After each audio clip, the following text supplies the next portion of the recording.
How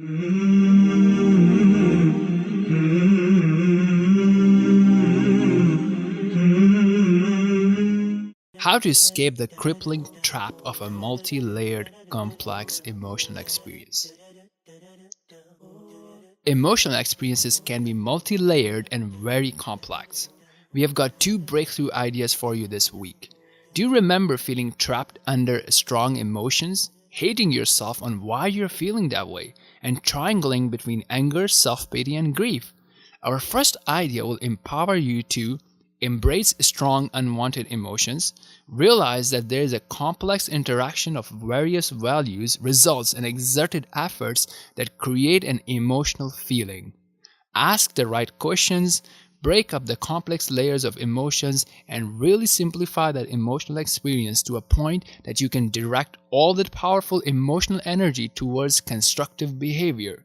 Our second breakthrough ideas is part of our spirituality section, and we will empower you with ways on how you can start experiencing the paradise in this world. In our 6th, 7th, 8th, and 9th episode, we have shared several different strategies to master your emotions based on the nature of those emotions. Recently, I was involved in a situation in which a lot of effort was put in a marriage prospect. Things were arranged and it did not work out at the end. As I was discussing with various parties involved, different people felt it in different ways. And as I looked deeper into it, I came up with some profound realizations on how complex and multi-layered emotional experiences can be. As I applied different strategies, asked different questions, and peeled through the layers, I was able to discover more and more. I'm now going to share it all with you, and I will share with you certain questions and steps that you can follow in the following two situations. A. You don't feel like doing what you want to be doing, or you're feeling overwhelmed and disturbed by emotions. In your first pass with this episode, I expect you to just understand the ideas and the steps. When you're ready to apply, then you should really slow it down, pause after every question, and write down the answer. Think about it and write down the answers, follow it step by step, and you will find amazing results. So the 5-step process is what we are calling ISAM. I-S-A-E-M. Once again, calling it ISAM, I-S-A-E-M. So step number 1, the I, stands for identify the emotion. So which emotion are you feeling? Ask yourself, which emotion am I feeling? Get your gut reaction. If the answer is coming out, I'm feeling ashamed, I'm feeling angry, I'm feeling sad, I'm feeling hopeless. Whatever it is, write it down. Do not process it, because if you process it, it will not make sense to you and you will change the emotion's name. So write it down as it comes from your gut. Step number 2, which is the S component. Score it. Ask yourself on the scale of 1 to 10, how strong is this feeling? How strong is this emotion? Step number 3, attribute. The step of attribution is the most important step. It will give you an understanding of different layers and different emotions that are all interacting together. So to do this, we'll use the 4 steps which we are calling FERM. F-E-R-M. So F stands for future. Ask yourself, what are my future expectations in this situation? Once again, what are my future expectations in this situation? Is it an end? Is it over? Will it get better? Or that's it. It will keep getting worse and worse. So regardless of how you feel, we're not asking you to justify how you're feeling and why you're feeling it. Just identify it and write down an associated emotion with it. So for example, if you feel that, you know what, that's it, it's over, I'm not going to get anything better, right? So you got rejected for a marriage proposal and that's it, I'm not going to get anything better, right? Or you got into a divorce, or you lost a job, or you lost a client and you think, okay, there's no better client, there's no better job, there's no better opportunity out there, right? How would you feel in that situation? You would feel hopeless. You would feel not having a purpose, right? So write down those emotions if you were to feel that way. Okay, why are we asking you to do that? It will become clear as we move on to the next steps. But for now, just trust us and do it. What do you think the future looks like? And what kind of emotions would you have if you really think the future looked like it. Okay, so now next is E. So remember, we are doing step 3, which is attribution. Part of attribution is that we are doing it into 4 steps, which we are calling firm. So first was F, future. The second is E, which is efforts. So ask yourself, what efforts did I put into this, right? So if you got rejected from a client's proposal that you presented to a client, ask yourself, how much effort did I put in?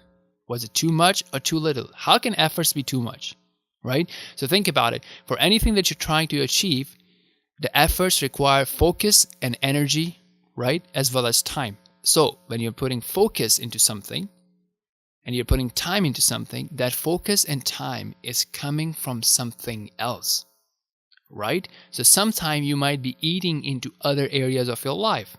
So you might be proposing to a client, and you might be writing a proposal, you might be preparing a presentation or doing some sort of project, and you might be eating into your family time or your spirituality time or your time for your own body, such as exercise and diet and nutrition and proper sleep, right? So you're sacrificing all those areas and you're putting in time and effort.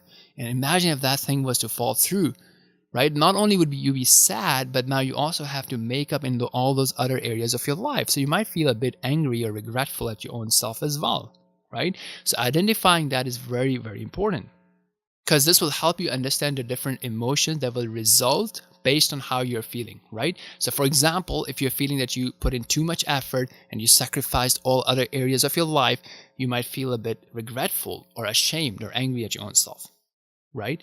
Or you might feel that, why did I do that? So identify emotions with that, right? So then when you're feeling that emotions, you would know exactly where it is coming from. If you put in too little effort, again, you know where that is coming from and what kind of emotions would you get out of that.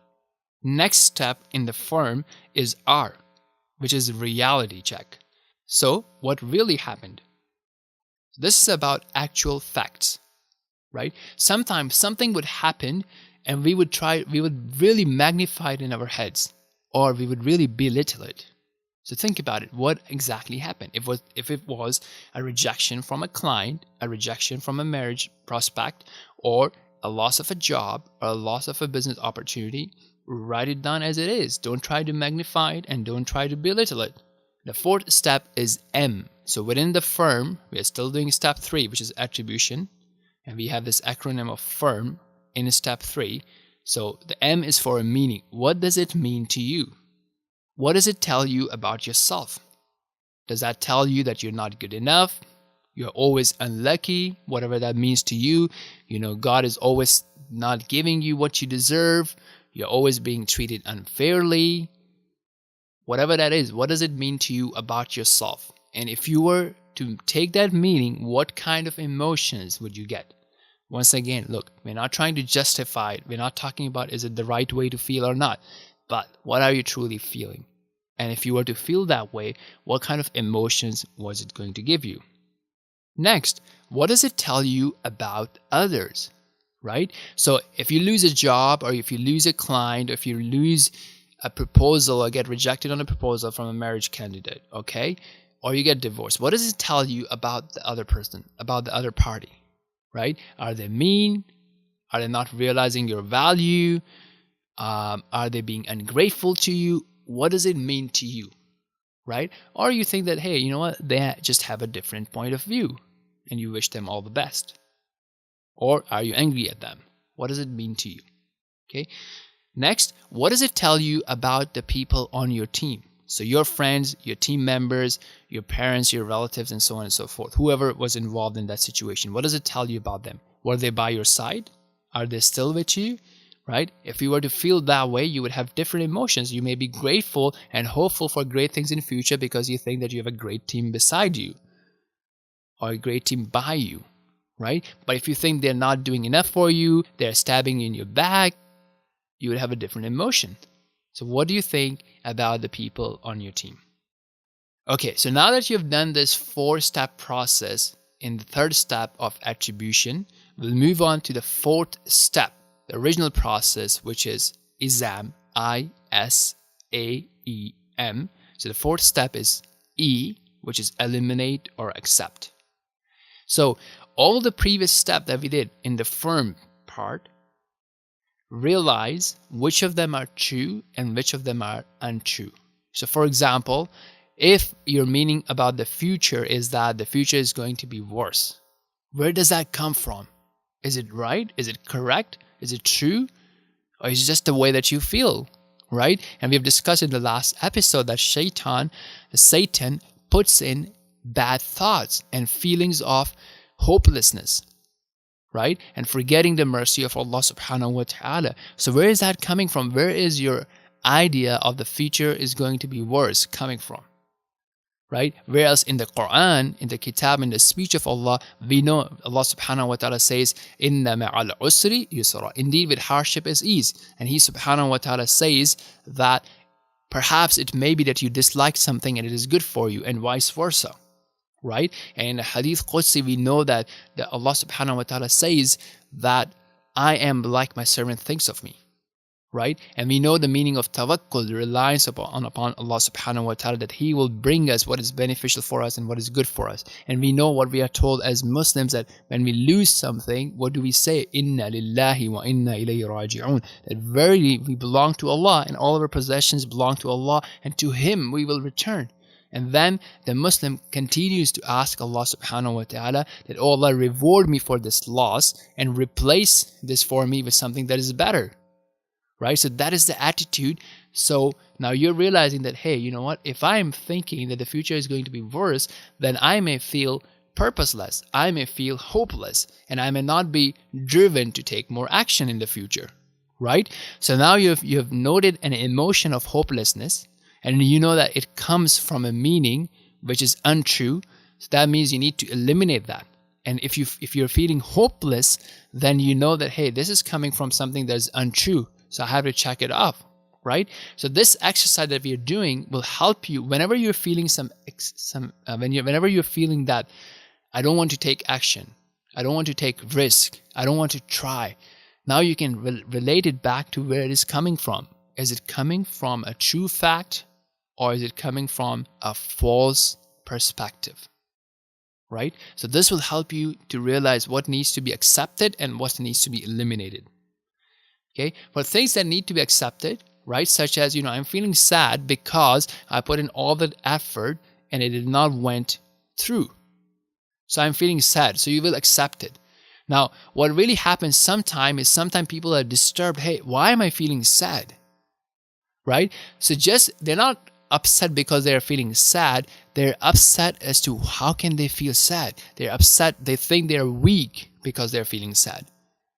Right? So basically, take an example that, let's say if they lose a client, right? Or if they lose a job, they're like, okay, I'm sad, but then they're worried that why am I feeling sad? I should be strong enough not to feel sad. I know I'm better than this, right? So they're just like upset on the fact that they're feeling sad. And that may be not the right approach, because think about it. If you're feeling hungry, you don't say, hey, I should be a Superman, I should never feel hungry. I should be a Superman, I should never feel thirsty. Imagine if Superman does not feel hunger, right? So that's the idea. Are you upset because you are worried? Why are you feeling a certain emotion? It is natural for you to feel sad and disappointed because you tried and you were expecting something to happen and it did not happen. It is natural for you to feel regretful if you put in a lot of effort and you sacrifice all the other areas of your life and you lost out on your relationships and you lost out on taking care of your body, you lost out on taking care of your relationship with Allah and your soul. So it's okay to be regretful. It's okay to feel remorse, and you should accept it. It's a good thing. It's a good quality to have. Right? And there's nothing wrong in feeling that way. Just like how you would feel hunger, and it doesn't mean that you will right away go and eat something and get rid of that feeling, because eating may not be the right behavior at that time. It may not be a constructive behavior. Likewise, if you're feeling sad or upset or disappointed, it's fine. You can acknowledge that. You don't have to eliminate it. You can accept it. Okay, now the fifth step that we have, which is the M, is moving on. Right? So we're talking about our foundational framework, which is ISAM, I-S-A-E-M. ISAM, I-S-A-E-M. I is for identify your emotion. S is for score. A is for attribute. And then E is for eliminate or accept. And then M, which we are talking about right now, is the fifth step, which is moving on. So when you're moving on, the question that you want to be asking is, what do I learn from this? How would I do things differently in the future? Okay, what are the negative behaviors I'm likely to indulge in? Right? Will I go on eating a chocolate or ice cream, or not exercising, or just like sleeping in the whole day, not trying, not meeting with people? What are some of the destructive behaviors that I'm prone to doing? Right? Just being aware of that, you can realize, look, this is a destructive behavior. I tend to do it to overcome this emotion, but I don't have to overcome this emotion. I can continue feeling sad. It's okay to feel sad. It's natural to feel sad. It's okay to feel upset or disappointed because it is justified. So I don't have to indulge in a destructive behavior to get rid of what I'm feeling. Now, what do I need to do to achieve what I wanted to achieve? So yeah, maybe, I got rejected for a marriage proposal, or I got rejected for a job offer, or I got rejected, from to a client bid. But what do I need to do to achieve it with the next client? Right? I have to continue doing what I was doing and maybe do better job at it, but I have to keep going from one project to the other. Right? There's no need for me to stop, because I know that in most cases I have to try maybe not 100 times, and I'll only succeed one time. It depends on the nature of the project, right? The failures itself are success, because with each rejection, I learn something, I grow, I get better. So I have to just continue moving on. So once you've done this 5-step process, another thing that we would recommend is to repeat it. Okay? Because when you repeat all these steps, you may realize now new things. As you have checked off, as you have understood some of your emotions, some of your meanings, now if you do it again, you might realize some further deeper layers. So continue repeating the whole 5-step process until there's nothing more to be learned. So this way you have understood all the different complex emotions that you can feel, and how the emotions can fluctuate from one to the other, and why they would fluctuate, and what is the reasoning behind it, and how you can eliminate or accept it, and how you can continue to move forward. Okay, now let's move on to our spirituality section, where we focus on the health of our soul and our relationship with the Creator. Have you ever wondered what is the ultimate possible happiness state in this life? So from one of the great people of the past who has realized this, there's a saying known as, in this world there's a paradise like the one in the hereafter.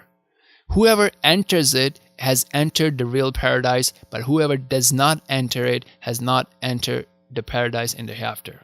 Or whoever does not enter it will not enter the paradise of the hereafter. The Prophet ﷺ has mentioned and indicated this paradise in his saying, when you come upon the pastures of paradise, feed on them.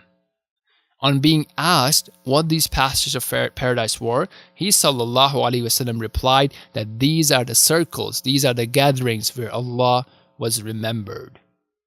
So realize something: happiness, calmness, joy, peace, and tranquility are all creations of Allah subhanahu wa ta'ala, and are bestowed as blessings to human beings.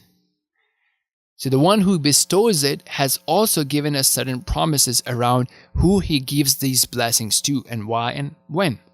So one of the verses that he has in his kitab, in his book Quran, says, من عمل صالحا من ذكر أو أنثى وهو مؤمن فلنحيينه حياة طيبة وَلَنَجْزِيَنَّهُمْ أَجْرَهُمْ بِأَحْسَنِ مَا كَانُوا يَعْمَلُونَ. Whoever does righteousness, whether he be a male or a female, while he is a believer, we will surely cause him to live a good life, and we will surely give them their reward in the hereafter according to the best of what they used to do. So look, Allah has given us this notion of a good life. And the conditions are good, righteous deeds, things that are beneficial, things that are approved and liked by Allah subhanahu wa ta'ala, while being in a state of belief, trust, faith in Allah subhanahu wa ta'ala, and maintaining all the pillars of the faith. Likewise, he says in another verse, مَنْ أَعْرَضَ عَنْ ذِكْرِي فَإِنَّ لَهُ مَعِيشَةً ضَنْكًا وَنَحْشُرُهُ يَوْمَ الْقِيَامَةِ أَعْمَى. And whoever turns away from my remembrance, indeed he will have a depressed life. And we will gather him on the day of resurrection as a blind person. Now think about it. So the more we are heedless about Allah, about who He is, how He runs the world, how things are under His control, how everything that happens has a wisdom behind it, right? Now if you forget about all that, and you're just dependent on yourself and your friends and your allies, and you're always thinking about the physical aspect, the physical causes, right? And you forget this divine intervention, and you forget the spiritual side of things, and you forget that Allah has a complete knowledge and Allah has a complete wisdom. The way you would process the worldly events, the way you would process all these things and attribution around your emotions and your meanings about future and your meanings and expectations of the future will be totally different than the one who is aware of the control and power of Allah subhanahu wa ta'ala and is aware of the ability as well as the weakness of the human being. That person will not compromise his relation with Allah subhanahu wa ta'ala to achieve some worldly gain. That person would always be hopeful and would always realize that if something does not go according to his plan, then his plan is not better than the plan of Allah subhanahu wa ta'ala. So he wanted something, he tried something, he worked very hard, and it did not work out. He would remember and realize and internalize and reflect that, hey, Allah subhanahu wa ta'ala has a plan. He made this choice that this did not happen for me. This did not go the way I wanted it to go, but it went the way Allah wanted it to go. And Allah's plan and Allah's choice is much, much better for me than my own choice and my own plans. So these things, this state of awareness and this state of experiencing the paradise of this world comes by first purely singling out Allah for worship. We love Allah the most. No one is more beloved to us than Allah subhanahu wa ta'ala. And we do not contaminate our heart with the traits of polytheism. This will be explained more in the future episodes. Next is to discipline our desires to not fall into sins and staying away from heedlessness. Right? In a state of ghafla, heedlessness, not being aware of Allah subhanahu wa ta'ala and not being aware that Allah is watching our actions and our words. Now, one of the severe consequences of this is that one starts thinking and believing and focusing on things that are untrue. He starts seeing the falsehood as the truth and vice versa, right? This is a turning of the heart. His heart is filled with doubts and desires, and it just becomes upside down. That's a very extreme punishment to be in. So we ask Allah for a refuge from this state, and we ask Allah to continuously guide us. So next time when we are praying, we are asking Allah for guidance, especially in Surah Al-Fatiha, to remember that if Allah were not to keep us on guidance and were not to increase us in guidance, we could fall back. We could turn upside down. Our hearts could turn upside down. So we discussed those steps. Now it's time for you to really understand that and give it a shot and let us know how it works for you. If you know somebody else who is going through emotional stress, try it out with them. Explain it to them, help them ask these questions to themselves, and help them channel their emotional energy into positive direction. Next, we wish to acquire many different things in this world. What are we truly and really doing to acquire the paradise of this life? How often do you think about your relationship with Allah? How often do you remember Him? How do you remember Him? What is the quality of that remembrance? How much remembrance actually happens in salah, in the prayers? How much remembrance actually happens when you're reading Quran? How often do you ask Allah to give you a goodly life? What one habit can you start today to achieve and make progress towards this state, towards increasing your friendship and your strengthening your relationship with Allah? What one habit can you quit to achieve this state? Will you measure it? Will you review it? Why not? So let's take a recap of what we have learned in this episode. Number one, emotional experiences can be complex and multi-layered. They often require dealing with all layers to channel emotional energy into positive direction. We discuss our system, which we are calling ISAM, I-S-A-E-M. I is for identify, S is for score, A is for attribution. The step attribution itself has 4 sub-steps, which we are calling firm, future, efforts, reality, meaning. Okay, and the next two steps are E and M, part of exam. E is for eliminate or accept, M is for moving on.